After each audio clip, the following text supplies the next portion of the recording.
Nasa ating po linya ngayon si Attorney Harry Roque, ang legal counsel po ni dating Pangulong Rodrigo Duterte. Attorney, magandang umaga po. Magandang umaga, Kuya Ted, at wala po itong kinalaman kay Bea, ha? Narinig ko po yung pangalan ko, pero hindi po ako ang heartbreaker. Anyway, thank you ho sa inyo pong panahon, Attorney. Una po, nabanggit daw sa inyo ni dating Pangulong Duterte na meron siyang informasyon na anytime ay maaari siyang arestuhin po nino at ano po itong bagay na ito na pinangangambahan ng Pangulo? Well, sinabi ko po yan sa vlog ko at yan po yung nangyari nung Biyernes. Nang tinatanong ko po si Presidente kanino galing ang impormasyon, sabi niya, wag dito sa telepono. Kasi una, tumawag siya sa encrypted, di ko nasagot, tumawag siya sa regular line. No? Ganun pa man, kagabi, ang sabi niya siya ay mag-i-issue ng statement pero in-inform ako na ako na lang daw ang magsalita. Sa pagdating dito po, bagamat kinukumpirma ko po na sinabi sa akin niya ni Presidente Duterte ang nais niyang iparating sa taong bayan is quote, no? Harapin ko sila pero hindi nila ako makukuhang buhay. I am 80 years old, okay na ako. Yan po ang pinararating na mensahe ni dating Presidente Rodrigo Roa Duterte. Hindi po siya natitinag, hindi po siya natatakot, pero sa mulat-mula ang sinasabi niya, hindi siya magpapahusga sa mga dayuhan. So, meaning ito pong pag-aresto na binabanggit niya ay tungkol sa kaso na kanyang umano'y kinakaharap sa ICC. Well, ang context po niya sa akin, no? Yung warrant na yan, kung galing yan sa ICC, I will face them, pero hindi nila ako makukuhang buhay. I'm 80 years old, okay na ako. I'm quoting po from the text message. Opo. At malinaw po ito. Sa simple pong salita, hindi ako magpapahuli ng buhay. Tama po, yan po ang sinabi niya. Sa ICC. Sa ICC, opo.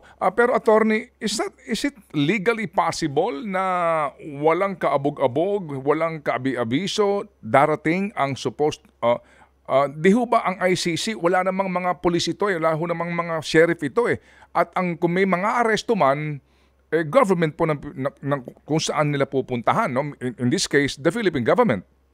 Tama po yan. Wala pong sariling pulis ang ICC. Nakasalalay po ang pag-aresto ng mga akusado sa hukuman sa kooperasyon ng mga estado. At ang paninindigan na po natin kung makipagtulungan o cooperate ang Pilipinas sa ICC, yan po ilabag sa ating saligang batas dahil hindi na nga po tayo miyembro. Pero Manong Ted, ulitin ko lang din po ang sinasabi namin, no? Bagamat ang sabi ni Presidente, for the 100th time ay hindi siya makikipagtulungan sa ICC, abay nabanggit po at kinakailangan magsalita muli si Presidente Marcos, nabanggit po ni Justice Secretary Remulla na makipagtutulungan ng Pilipinas sa bisa po ng mga resolusyon na sinulong po ng mababang kapulungan sa liderato ni Speaker Martin Romualdez. Sir, nag-choppy ho kayo doon sa unang bahagi ng sinasabi po ninyo. Can you say it again, please? Well, tama po yun. Wala pong sariling pulis ang ICC at nakasalalay yung pag-aresto ng mga akusado ng ICC sa kooperasyon ng mga estado. In this case, ng Pilipinas po. Ang dapat mag-aresto po sa kanya ay Police Pilipinas, NBI Pilipinas, or Sundalong Pilipino. Pero bagamat sinasabi po ni Presidente Marcos na hindi rin siya makikipagtulungan, bago po sabihin ni Presidente na hindi siya makikipagtulungan for 100th time, si Justice Secretary po, Remulla, ay nagsalita na makikipagtulungan na sila sa ICC dahil ito daw po ay nasa resolusyon ng Kamara de Representantes. Sige. So, Attorney, hindi ho naman natin matatawaran ang access ng dating presidente sa mga intelligence reports, I'm sure. Kasi dati kang presidente at meron ka pa rin namang mga maaring pagkunan ng mga informasyon. So, totoo po itong mga ugong-ugong na maaring hindi po na i-anunsyo at na nandito na sila at itong mga taga-ICC at maari pong damputin na lang ang dating presidente at any time with the permission of the Philippine government? Oo, hindi po mangyayari yan kung hindi makikipagtulungan ang gobyerno ng Pilipinas. So, kahit kailan po pwede talaga. At ang problema po talaga, bukod pa dun sa deklarasyon ni Secretary Remulla na salungat sa sinasabi ng Presidente, meron din po isang desisyon na bagamat obiter dictum, sinasabi na magpapatuloy pa rin yung obligasyon na makipagkooperasyon bagamat hindi na tayo miyembro. Ito po yung kaso ng Pangilinan. Sa batas po, obiter dictum yan kasi ang desisyon ng Korte i-dismiss ang kaso for being moot and academic, Pero kumbaga, siguro ang pinakamalapit na translation ng obiter dictum ay palamuti sa isang desisyon. Hindi man talaga desisyon ng korte, nakasaad yan sa desisyon dyan sa Pangilinan versus sa Executive Secretary. Yung po sinasabi nyo na pahayag ni Secretary Crispin Remulla, kailan po nyo ito narinig? Ito po ay 3 days bago nagsalita si Presidente Marcos na for the 100th time, I will not cooperate with the ICC. Sa ngayon po, hindi ho ba ay obligado ang Estado na bigyan pa rin po ng kaukulang seguridad ang dating presidente o mga PSG dahil nga sa ito po ay protocol. So ngayon po, we expect na siya po binabantayan pa rin ng PSG, hindi ho ba? Meron po siyang 14, 7 at a time ang duty kung hindi po ako nagkakamali. Pero ang ex-president po are entitled to 14. Yun lang po.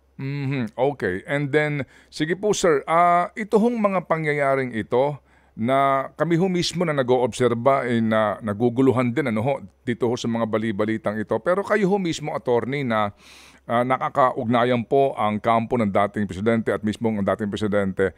Ano pinag-uugatan nito, itong lahat ng ito ngayon? Well, sa tingin po namin, politika yan, no? Kasi malinaw naman nung 7 months ago pa na yan talaga ang binanggit na posisyon ni Presidente Marcos. At nandun pa ako sa pagpupulong sa Malacanang, no? Nabago nga po yan, no? Nung a few days bago nagsalita muli ang Presidente Marcos tungkol dito dahil nga dun sa binanggit ni Secretary Remulla, no? At ang talagang ginawa niyang basihan kung bakit kinakailangan na makipagtulungan ay yung resolusyon ng Kamara de Representante. Alam mo, yung resolution ng Kamara de Representante, kapag wala pong concurrent resolution ng Senado, wala pong bisa yan.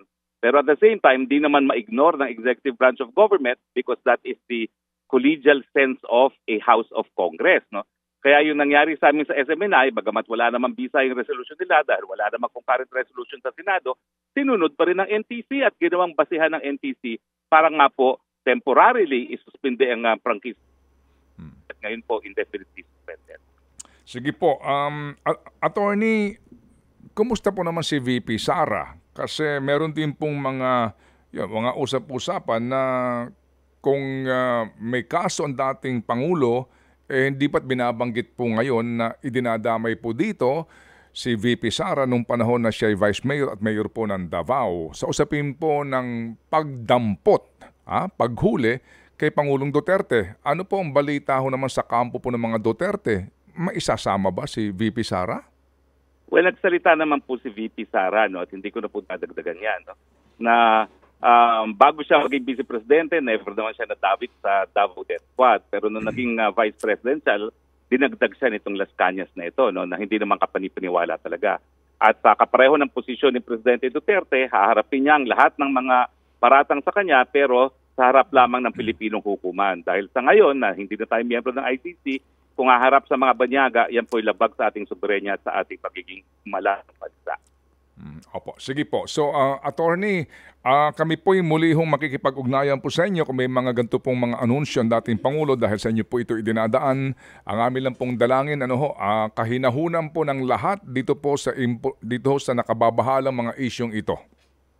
Well, yun lang po ang mensahe ni Presidente kasi siguro nababahala rin siya na makaakalain ng taong bayan, natatakot siya, no? Pero sa mula po, ang sinasabi niya, hindi siya magpapalitis sa harap ng mga dayuhan at lahat ng kaso, haharapin niya pero dito po sa Pilipinas. Salamat po na marami, Attorney, at Godspeed, sir. Thank you. Maraming salamat po. Thank you, si Attorney Harry Roque. Ted Filon at DJ Chacha. Ngayon, nasa Radyo 5, 92.3 News FM. Monday to Friday, 6 to 10 a.m.